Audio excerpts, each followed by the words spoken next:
শ্রদ্ধ ব্যক্তিত্বরা সকলকে আমার পক্ষ থেকে, বাংলাদেশ হিউম্যান রাইটস মনিটরিং কাউন্সিলের পক্ষ থেকে, বাংলাদেশ ভারত যুব মৈত্রী সমিতির পক্ষ থেকে শুভেচ্ছা এবং অভিনন্দন গ্রহণ করুন।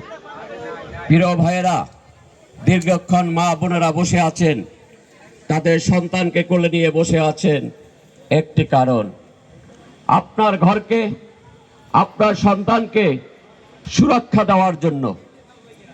আপনার সন্তানকে সুরক্ষা দিতে চান না? আপনার ঘরকে সুরক্ষা দিতে চান না? আপনার ইউনিয়নবাসীকে সুরক্ষা দিতে চান না? তাহলে সুলতান হোসেন খানকে 21 তারিখ দোয়াত কলম মার্কায় ভোট দিতে হবে। তবে আমি আপনাদের কাছে ভোট চাবো না, সন্তানের জন্য, ঘরের জন্য, ঘরের মালিকের জন্য। আমি পরের বাড়ির লোক হয়ে যদি বলি, সেটা আমার মুখে মেমানাল। আজকে মঞ্চে উপস্থিত আছেন 71-এর রণাঙ্গনের রণযোদ্ধা এবং মুখার্জি পরিবারের অন্যতম সদস্য তপন মুখার্জি। এখানে আরেক কীর্তিমান বসে আছেন এই অঞ্চলে আপনাদের সম্মানিত পরিবারের সম্মানিত সন্তান। কালকে দুজনই আপনাদের সন্তান সুলতান হোসেন খানের তার মৃত্যুর সঙ্গী হতে যেতে চেয়েছে। এবং এই রাজা রফিকুল ইসলাম এবং আমি, তারপরে আপনাদের সন্তান, আপনাদের কীর্তিমান সন্তান সুলতান হোসেন খান বসেছিল।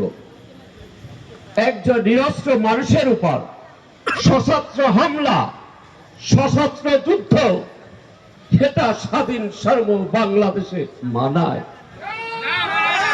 আর তাও এই কৃতিবাসের শেষ প্রান্তে তা কি মানায়? আজকে যারা এই বড় বড় নিষ্ঠুর কর্মকাণ্ডটি করেছেন, তাদেরকে ঘৃণার কোনো বিষয় নাই। ওরা ঘৃণা শব্দটাও বোঝে না। শব্দটা বুঝতে হলে শিক্ষা, মেধা, যোগ্যতা, পারিবারিক বংশ পরম্পরা লাগে, না হলে এটা সম্ভব নয়। তাই আপনাদের কাছে সবিনয় অনুরোধ, আপনাদের সন্তান, আপনাদের ঘরকে সুরক্ষা দেওয়ার জন্য আমি সবিনয় অনুরোধ জানাবো। আর যারা দিতে চান না, কেন দিতে চাবেন না?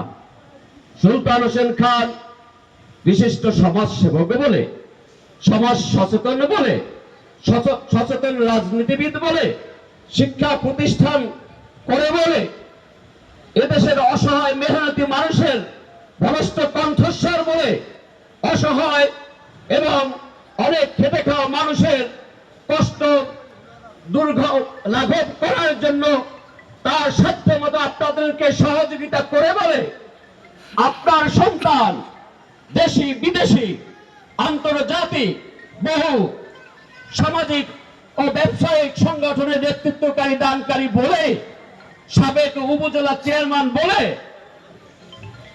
বাংলাদেশ আওয়ামী লীগের দীর্ঘদিনের এই রাজাপুরবাসীর কান্ডারি বলে, এটা তো হতে পারে না। আজকে কৃতিবাসাবাসী কিছু মানুষকে দেখতে পাই সুলতান হোসেন খানকে একটু অবমূল্যায়ন করার চেষ্টা করে। প্রিয় ব্যক্তিদেরকে আমি বলবো, আজকে যদি আপনারা আপনার সন্তানকে যদি সুরক্ষা দিতে না পারেন, আপনার ঘরকে আপনি যদি সুরক্ষা দিতে না পারেন, হয়তোবা এখন সুলতান হোসেন খানকে একটু বেইজ্জতি করে লাভবান হতে পারেন। সাময়িক কিছু হাসি পাত্রের কিছু মানুষের হাসির খোরাক যোগাতে পারেন। একদিন হয়তোবা আপনি বা আপনার আপনি না হলেও আপনার সন্তানদেরও ওই ঘর সুরক্ষা করতে আপনি কি এগিয়ে যাবেন? আপনারা তো যাবেন না। আজকে যারা নিজের সন্তানকে সুরক্ষা দিতে পারে না, নিজের ঘরকে যারা সুরক্ষা দিতে পারে না, তার বিরোধিতা করে ঘরকে যারা ভেঙে দিতে চায়, ঘরকে যারা, সন্তানকে যারা আস্তে ফিটে মেরে মারতে চায়, যে মৃত্যুর জয়ী সুলতান হোসেন খানকে যারা যারা মৃত্যু মুখে ঠেলে দিতে চেয়েছিল, আজকে আপনাদেরকে মৃত্যুরা এ মৃত্যু আপনার না। সুলতান হোসেন খান বিশিষ্ট সমাজ সেবক বলে, সুলতান হোসেন খান রাজনীতিবিদ বলে, সুলতান খান দেশীয় বিদেশি বিভিন্ন প্রতিষ্ঠানের সাথে জড়িত বলে, আজকে আপনারা অনেকে হিস্সায় সুলতান হোসেন খানকে অবমূল্যায়ন করছেন, যা আমার কাছে আমি কেন সুলতান হোসেন খানের ভক্ত আপনাদের একটু কথা বলে যাই। আমি বাংলাদেশ ভারত যুব মৈত্রী সমিতির কেন্দ্রীয় 2 বাংলার আমি প্রেসিডেন্ট। সেই 2 বাংলার সিনিয়র ভাইস প্রেসিডেন্ট হচ্ছে সুলতান হোসেন খান। আমি বাংলাদেশ হিউম্যান রাইটস মনিটরিং কাউন্সিলের বাংলাদেশ চ্যাপ্টারের আমি এক্সিকিউটিভ ডিরেক্টর এবং সেক্রেটারি জেনারেল বটে। সেই সংগঠনের তার সন্তান ব্যারিস্টার ফরজানা হত্যা ডাইরেক্টর। এবং এই সুলতান হোসেন খান আমার বাংলাদেশ হিউম্যান রাইটস মনিটরিং কাউন্সিলের, যেখানে আপনার 13 জন ব্যারিস্টার আছে সিনিয়র লয়ার এবং 2 জন সাবেক মেজর জেনারেল, 8 জন মেজর জেনারেল, এরা আছে এই সংগঠনে। সেই সংগঠনের উপদেষ্টা হচ্ছে আপনাদের সুলতান হোসেন খান। তাই আপনাদের কাছে যারা আজকে তার বিরোধিতা করে, আরে ভাই, তা আপনারা তো আপনাদের দুঃসময় আপনাদের পাশে ছিল, শক্তি সাহস নিয়ে, অর্থ নিয়ে, আজকে কেন আপনারা এত বিরোধিতা করেন? এটা তো আমাদেরকে লজ্জায় ফেলে। তাই আমি আপনাদের আর বক্তব্য বাড়াবো না। রাজা রফিক ভাই কালকে মৃত্যুর মুখোমুখি ছিলেন, আমিও ছিলাম। আমি হার্টের রোগে, 3টা হার্ট ব্লক। আমি দেখেছি তার পরিবার কত মানবিক।